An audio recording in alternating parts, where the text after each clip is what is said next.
Alors la Catalogne justement cristallise l'attention depuis que son président a placé l'indépendance de sa région au cœur du débat politique. Plus de précisions tout de suite avec en Espagne Mathieu de Taillac.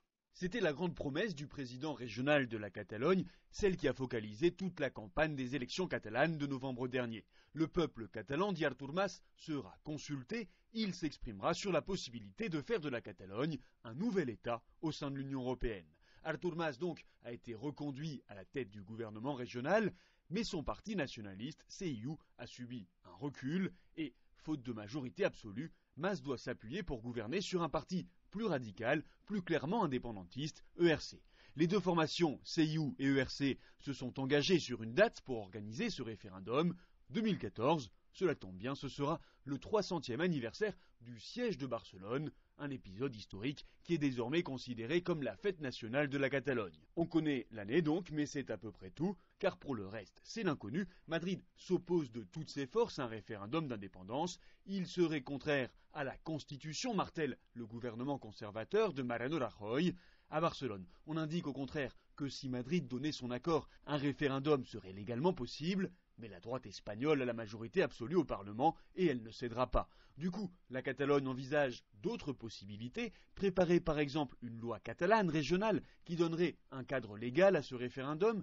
Dernière idée lancée hier par le président catalan, organiser un référendum non pas décisionnel, mais consultatif, qui n'aurait pas de conséquences juridiques immédiates. Bref, le gouvernement catalan tâtonne, il cherche une porte de sortie honorable pour tenir sa promesse, pour ne pas perdre la face, mais Madrid n'a aucune envie de négocier. Le gouvernement central se borne à dire qu'il fera respecter la loi. Madrid semble en fait attendre de voir jusqu'où la Catalogne est prête à aller. La confrontation risque de durer. Madrid, Mathieu de Taillac, Média 1. Alors pour bien comprendre l'origine de cette confrontation, il nous faut peut-être faire un petit rappel historique sans remonter au néolithique. Bien sûr, peut-on revenir sur les principaux épisodes de cette volonté d'émancipation de la Catalogne, Jean-Jacques Kourlianski ?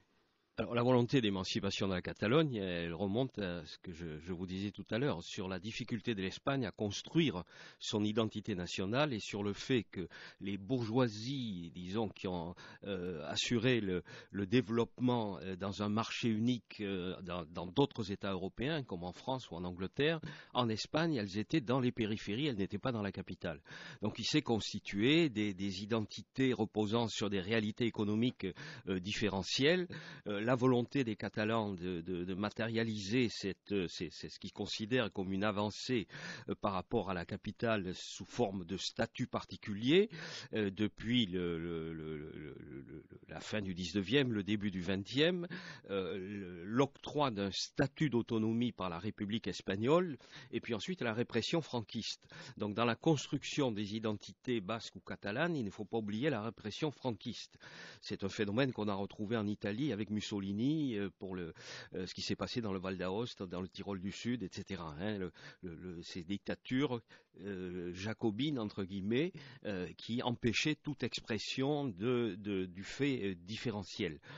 Donc aujourd'hui, dans cette situation de crise que connaît l'Espagne, la tentation des partis nationalistes en Catalogne est de trouver une sortie. Alors est-ce que c'est une sortie réelle ou une sortie électoraliste? On est en droit de se poser la question. Est-ce que vraiment le parti Convergence et Union est un parti qui souhaite l'indépendance de la Catalogne? Moi, le constat que je fais, c'est que Convergence et Union, c'est une confédération de deux partis politiques. Il y a un secteur démocrate-chrétien nationaliste qui est manifestement, s'il faut en croire les déclarations de son principal dirigeant, est très réservé sur ce référendum d'autodétermination. Le patronat catalan, également les investisseurs étrangers en Catalogne, également un certain nombre d'intellectuels également, qui pour certains écrivent en catalan, etc., mais qui trouvent cette proposition non seulement inconstitutionnelle, mais qui irait à l'encontre des intérêts même de la Catalogne. Alors, d'autre part, ce que disait tout à l'heure collègue, les Basques sont passés par cette phase-là à l'époque où il y a une majorité du Parti nationaliste basque et un président du gouvernement qui s'appelait Ibarretxe, qui a tenté lui aussi une aventure du type autodétermination et qui s'est cassé les reins parce que la Constitution le lui interdit. Donc l'hypothèse que l'on peut faire, c'est face à une situation économique difficile qui a conduit le gouvernement catalan nationaliste à être un de ceux qui a pratiqué une politique d'austérité parmi les plus rudes dans toute l'Espagne, même en avance sur ce qu'a fait le gouvernement de Madrid. Ça pouvait avoir des incidences électorales, donc il a avancé les élections régionales sur la base de cette proposition qui est sortie comme un lapin du chapeau alors que personne ne l'attendait. Ça a marché de façon globale, mais pas pour son parti. Donc les électeurs ne se sont pas trompés, ils ont sanctionné le parti qui était au gouvernement pour sa politique d'austérité, ils ont approuvé pour certains d'entre eux, la proposition d'autodétermination, mais en votant pour un autre parti plus radical, celui de la gauche républicaine catalane. Donc on peut se demander si en étalant dans le temps cette proposition jusqu'en 2014, en tirant un petit peu plus, est-ce que le président actuel de la Généralité, donc c'est le nom officiel de la région catalane, ne va pas essayer de faire durer le plaisir, entre guillemets, pour essayer de répéter la stratégie qui, électoralement, finalement, a permis à l'espace indépendantiste de se maintenir au gouvernement en 2012. Le problème, Paco Soto, c'est que quand on fait sortir le lapin du chapeau, il n'a plus envie d'y rentrer. Ben oui, et c'est ce qui peut lui arriver d'ailleurs à Artur Mas. Comme j'ai dit tout à l'heure, il joue le tout pour le tout. Alors si ça fonctionne, bien tant mieux pour lui du point de vue politique et électoral. Mais si ça ne fonctionne pas, je pense que c'est la fin de sa carrière politique. Enfin bon, c'est pas ce qui me préoccupe, la fin de la carrière politique de M. Mas ou de M. X ou un tel. Moi, ce qui me préoccupe, c'est l'avenir à court terme de 7,5 millions de Catalans et de 47 millions, grosso modo, d'Espagnols. Et j'espère que cet avenir, ce sera un avenir, une fois de plus, j'insiste, rationnel et raisonnable pour tous. Je voudrais faire une petite précision. Notre collègue parlait de la répression au Pays Basque et en Catalogne durant le franquisme. C'est évident qu'il y a eu une répression très dure, d'ailleurs pas qu'en Catalogne ou au Pays Basque, en général, dans toute l'Espagne. Et en Catalogne, au Pays Basque, elle a eu la spécificité que ça a été une répression de type politique, mais sociale, mais aussi de type culturel et linguistique. Mais je voudrais aussi, j'allais dire m'insurger. Non, m'insurger, c'était quand même un grand mot. Mais rappeler que cette idée, vous savez, l'histoire, c'est toujours les vainqueurs qui l'écrivent. Et on l'écrit toujours un peu comme on veut. Et souvent, on ne fait pas de l'histoire, on fait de l'idéologie. Cette idée, disons, qui circule un peu partout, de que le peuple basque et le peuple catalan étaient des résistants contre le franquisme, ça ne correspond pas à la réalité. Au Pays Basque, durant la guerre civile espagnole, il y avait 40 000 requetés. Alors, requetés, bon, c'est un peu difficile maintenant à expliquer ce que c'est, mais c'était, disons, des forces traditionnalistes, ultra-conservatrices, ultra-catholiques, qui venaient de la Navarre, mais qui étaient très forts aussi au Pays Basque, et qui ont lutté pour Franco. 40 000, grosso modo, d'après les historiens. Il y a eu 20 000 goudaris qui ont défendu l'autonomie, et je ne dirais pas la démocratie parce qu'ils n'étaient pas tous démocrates, mais au moins l'autonomie du Pays Basque. Les goudaris, c'était donc les résistants basques. Alors vous voyez, 20 000, 40 000. Et en Catalogne, la bourgeoisie catalane, durant 40 ans, elle a parlé en espagnol et elle a fait des affaires parce que le franquisme lui permettait de faire des affaires. Pas toute la bourgeoisie, mais une grande partie. Ceci dit, une fois que Franco meurt, en 75, 76, tout le monde est devenu démocrate en Espagne. Quand je dis tout le monde, c'est 95% de la population et aussi des hommes politiques. Aussi bien à droite comme à gauche, parce qu'aussi à gauche, il y aurait beaucoup à dire là-dessus. En commençant par le Parti socialiste, qui est un parti inexistant durant 40 ans. L'actuel Parti socialiste ouvrier espagnol a été inexistant. Bon, c'est un parti qui renaît à partir de 75-76, entre autres grâce à l'aide économique de la social-démocratie allemande. Je veux dire, c'est pas d'idéologie que je fais, c'est un fait historique et objectif.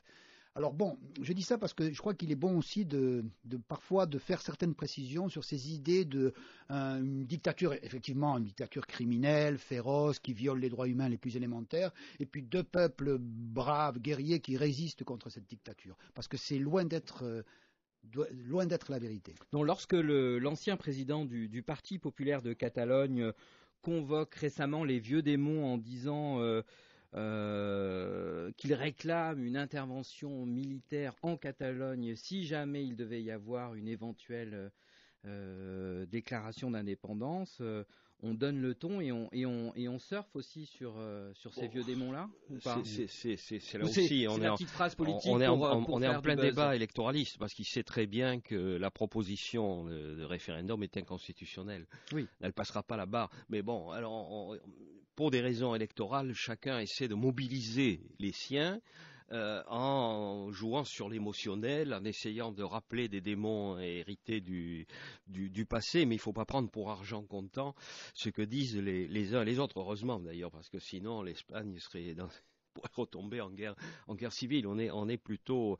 Mais moi, ce qui me paraît intéressant aussi de souligner avant la fin de l'émission, c'est au-delà de l'effet de la crise, ou parallèlement à l'effet de la crise, plusieurs pays européens sont touchés par les mêmes phénomènes que ceux que connaît l'Espagne actuellement. Et l'Union européenne a joué quelque part un rôle d'accélérateur des revendications régionalistes, autonomistes, tout ce qu'on veut. Pourquoi ? Il n'y a pas plus pro-européen que le Parti nationaliste basque, le Parti Convergence et Union. Pourquoi ? Parce que quand l'euro a été créé, la P7 a disparu. Quand le Schengen a été mis en place, ça voulait dire qu'il n'y avait plus de policiers espagnols sur la frontière, que la frontière disparaissait. Donc on se trouve dans cette démarche qui a été pendant longtemps celle des nationalistes basques, qui avait même provoqué, parce que le système Schengen prévoit un droit de suite pour les polices des différents États, et donc il a voulu essayer d'en faire bénéficier la police basque. On n'en a pas parlé, mais parmi les choses les plus extraordinaires de la régionalisation en Espagne, certaines régions, notamment la Catalogne et le Pays basque, ont plusieurs milliers de policiers, de gens chargés du maintien de l'ordre, qui sont habillés dans des tenues totalement différentes de celles des policiers ou gardes civils nationaux, et qui ont également des motos ou des véhicules de marques différentes. Et donc là, il y avait eu un conflit entre Madrid et Vitoria, qui est la capitale du Pays basque, pour savoir qui avait le droit de suite en territoire français. Mais tout ça pour dire que l'Europe, ça fait partie d'ailleurs de la revendication à l'autodétermination du président actuel de la Catalogne. Il dit, moi je suis européen, donc il n'y a rien à changer. Donc la Commission européenne est obligée de donner son avis, a été saisie donc par les autorités espagnoles pour dire que si par hasard il se produisait une rupture institutionnelle en Espagne, en Catalogne, de fait, la Catalogne ne serait plus membre de l'Union européenne et devrait redéposer une demande d'adhésion. Ce que le chef actuel de l'exécutif catalan considère comme nul et non avenu. Il dit, nous sommes déjà dans l'Union européenne, nous appliquons tout, nous sommes des Européens, ce en quoi il a raison, je vous dis, son parti est à 100% pro-européen pour les raisons que j'évoquais tout à l'heure. Et ce genre de dynamique sur le continent européen donc a eu un rôle d'accélérateur sur ce qui se passe actuellement en Espagne, comme l'a eu au moment de la chute du mur de Berlin et la fin de l'Union soviétique, l'émergence de nouveaux pays comme le divorce de velours entre Tchèques et Slovaques, les indépendances lettonnes, des pays baltes, pardon. Donc il y avait déjà eu à ce moment-là des motions votées par le Parlement catalan, le Parlement basque et le Parlement galicien demandant un droit à l'autodétermination. Donc c'est un débat qui court déjà depuis 1990, disons. Alors, sauf que dans le dernier traité européen, celui de Lisbonne, il est quand même bien spécifié qu'on privilégie quand même l'intégrité territoriale des États membres et que donc ils ont quand même un droit de veto. Pour sortir de cette crise institutionnelle, faut-il donc en finir avec ce modèle des régions autonomes ou bien le faire évoluer dans le nouveau contexte qui s'impose aux États européens? Je vous propose d'écouter sur ce point l'ambassadeur de l'Union européenne à Rabat, Eneko Landaburu, lui-même basque, et qui a sur la question un avis très personnel. On l'écoute.